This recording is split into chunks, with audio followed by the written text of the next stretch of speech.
Welcome to the July 20th morning devotion. The earnest of our inheritance.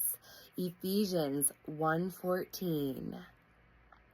Oh, what enlightenment, what joys, what consolation, what delight of heart is experienced by that man or woman who has learned to feed on Yeshua and on Yeshua alone.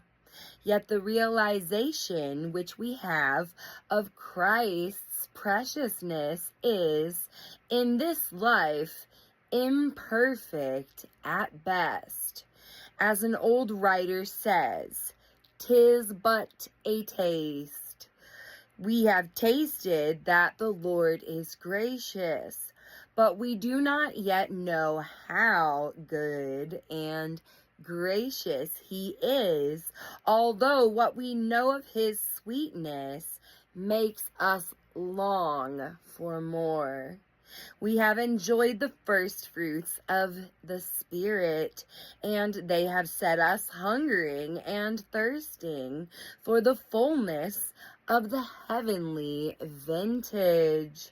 We groan within ourselves, waiting for the adoption. Here we are like Israel in the wilderness, who had but one cluster from Eshcol. There we shall be in the vineyard. Here we see the manna falling small, like coriander seed, but there shall we eat the bread of heaven and the old corn of the kingdom. We are but beginners now in spiritual education, for although we have learned the first letters of the alphabet, we cannot read words yet, much less can we put sentences together. But as one says, he that has been in heaven but 5 minutes knows more than the general assembly of divines on earth. We have many ungratified desires at present, but soon every wish shall be satisfied, and all our powers shall find the sweetest employment in that eternal world of joy. O Christian, antedate heaven for a few years.